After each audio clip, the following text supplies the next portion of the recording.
Hello! Welcome ulit sa aking YouTube channel! After ng 10 to 12 hours na biyahe, ang una naming destination ay ang Banawe. Alam nyo ba, pagkarating pa lang namin dito sa may Banawe, ay talagang na-amaze na kami sa tanawin na nakikita namin.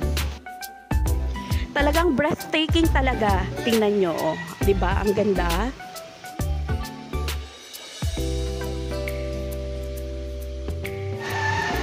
Sa tabi lang pala ng Banawe Arc ay may makikita na kayong mga souvenir shop at saka meron na ring mga PCR. So ito yung makikita nyo sa gilid. Kaya yung mga wala pang OOTD, pwede kayong mag-stop over. Matapos ang ilang minuto ng aming stopover sa Banawe, ay tuloy-tuloy na rin kaming umakyat papunta ng Sagada. At ito na nga, ramdam na nga namin ang lamig. Kapag kagaya namin kayong mga DIY travelers, lagi nyo i-check yung condition ng inyong sasakyan. Paki-check ang brake, lights, at syempre yung water and the gasoline. Sa pangalawang pagkakataon pa lang ng pagbisita namin dito sa Sagada, ay talagang naa-amaze pa rin ako sa nakikita ko.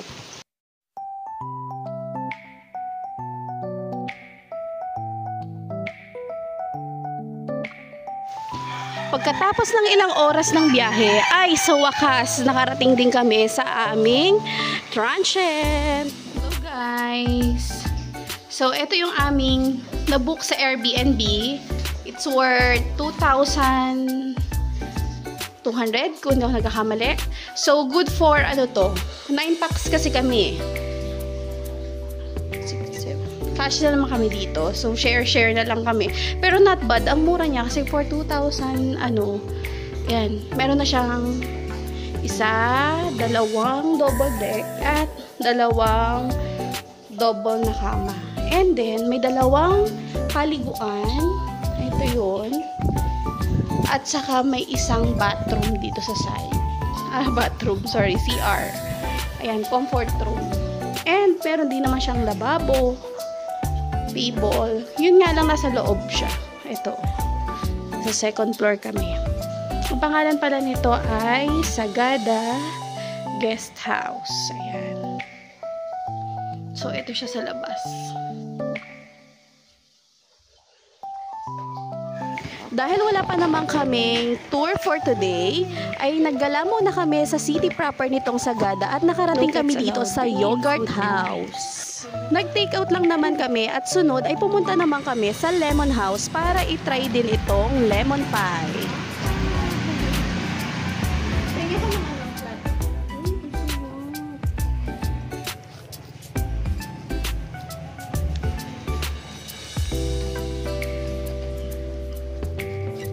Parang epic. Tanggal.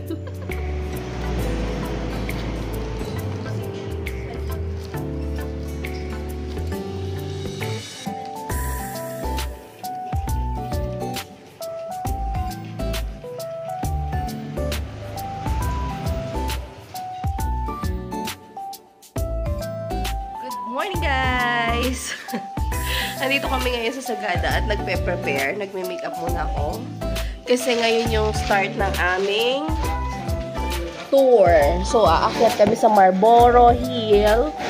And kami? Blue soil.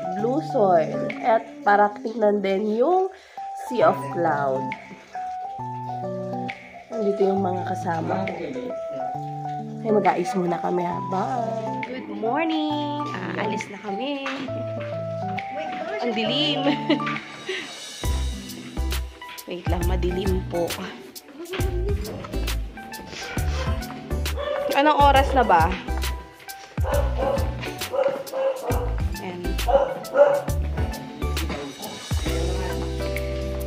Tayo'y babiyahe na para makita ang Sea of Clouds. So, magta-hiking na tayo. Madilim pa, mamaya na akong video. Ito guys, kami ay pupunta na ngayon sa aming service. Nandun na kami. Ito yung mga kasama ko. Ayan. Ang ginaw, grabe.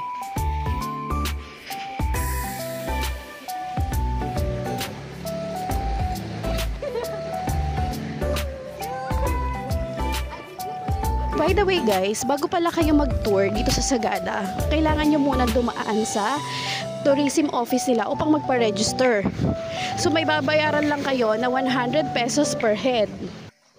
After nun, ay kumuha din kami ng tour guide at saka shuttle. Kasi kung kayo ay may sariling sasakyan, hindi siya allowed dalhin. Ang binayaran pala namin sa tour guide ay 1,300, good for 10 packs na yon.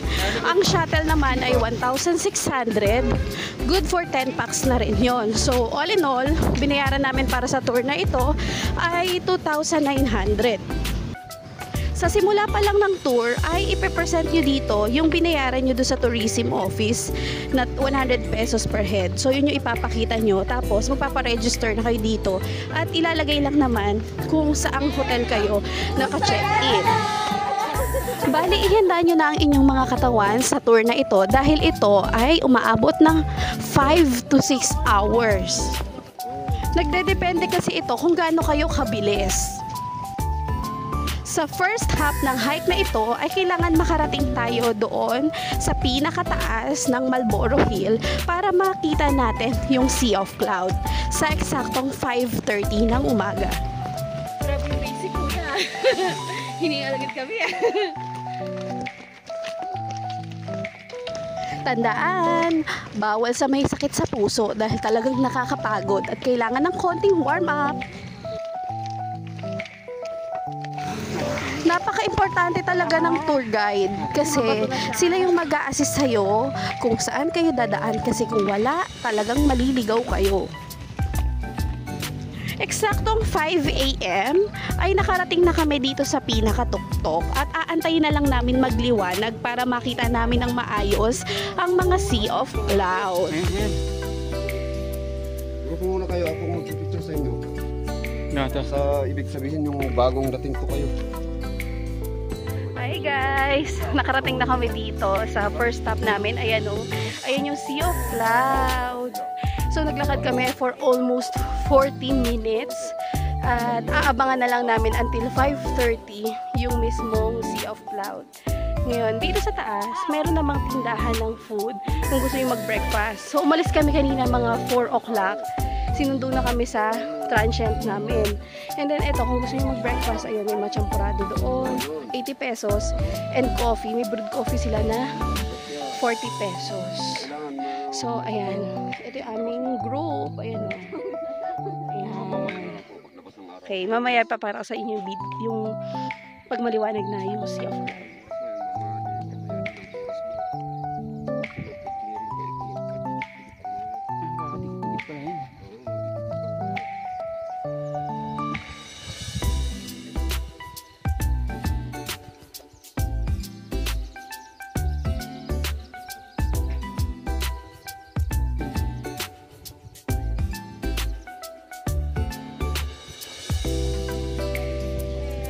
5:18 na.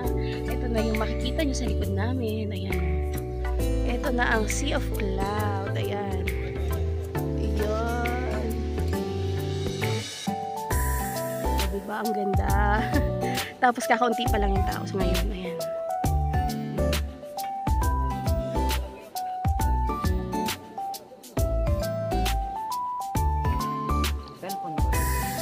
5:20 na at ito na yung makikita nyo. Ganto na ang magiging views nyo kapag gantong oras. Ayan, di ba? Maliwaliwanag na. So at 5:30 magsa-sunrise na. So yun na yung aabangan naman natin. Habang nag-iintay lang kami ng oras ay kumuha lang kami ng ilang video clips para sa vlog na ito.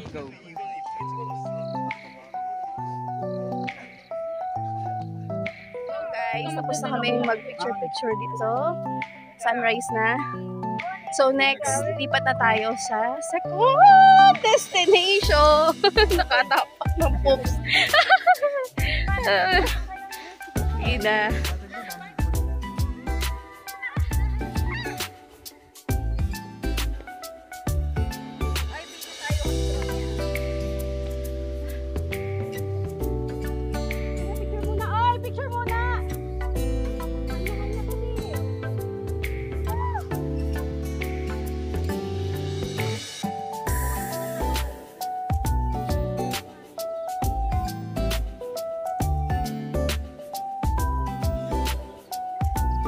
Pagkatapos ng sunrise, ay nag-start na ulit kaming maglakad para sa sunod naming pupuntahan.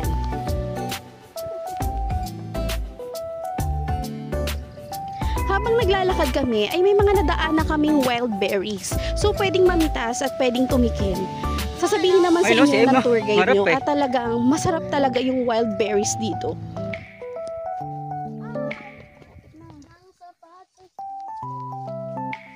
Sakto, di ba? Sabi sa inyo eh.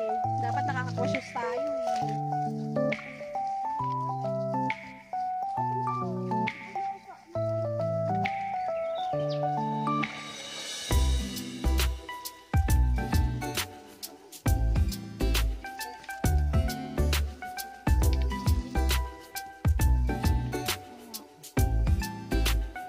Mal, ano dito sa video?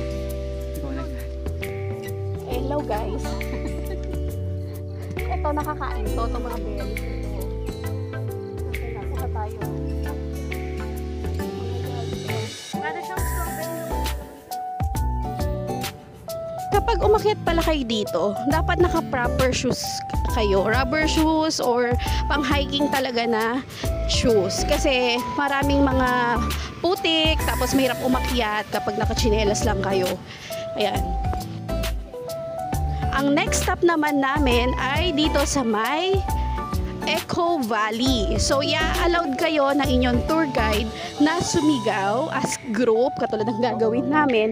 And then, in 2 seconds, maririnig nyo yung pag-bounce back ng sounds nyo. Isa, dalawa, tatlo. Hey! Diba? Diba?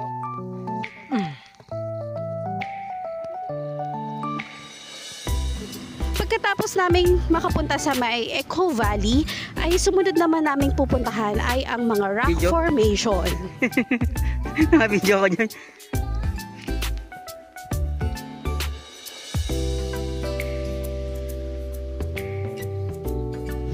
Dito naman ay kakailanganin nyo naman ng imagination. Titingnan nyo kung ano yung nabuo ng mga rock formation na makikita nyo. Sika po.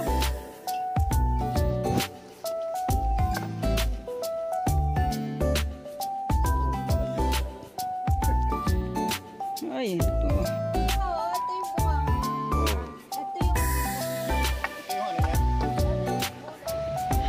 After sa rock formation ay pumunta naman kami sa sunod na Eco Valley. So dito agad-agad naman yung pag-bounce ng sound. Bigyan mo na guys.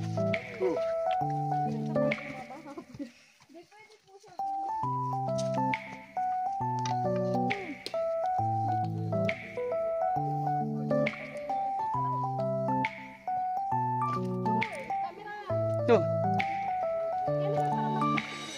Yan. At dito naman sa area na to ay nagpahinga kami ng saglit at nag-picture taking. Hanggang sa nakababa na kami dito sa may dry lake. So ito yung dry lake. Dito sa may dry lake pala meron ditong merienda.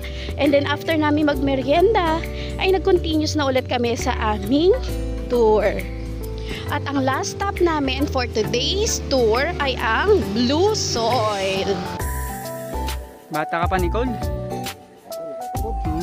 Kami mga pagpuporte na eh. Kami na bata eh. Guys, nandito na kami ngayon sa tinatawag na Blue Soil. So ito siya. Ayan. So konti lang yung tao ngayon. So since hindi naman kasi peak season ngayon, ngayon. Tingnan natin. Bawal umakyat nga pala sa taas nito. Ito siya.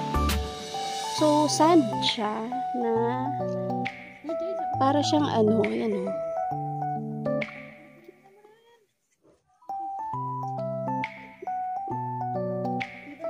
Yan. Papakita ko sa inyo. Ayan o. May kulay-kulay siya. Para siyang ano, blue-green. Yan, ganyan. So, after ng tour nito, ay babalik na kami sa sasakyan. 40 minutes ulit na lakaran. So, wala masyadong tao, kakunti lang.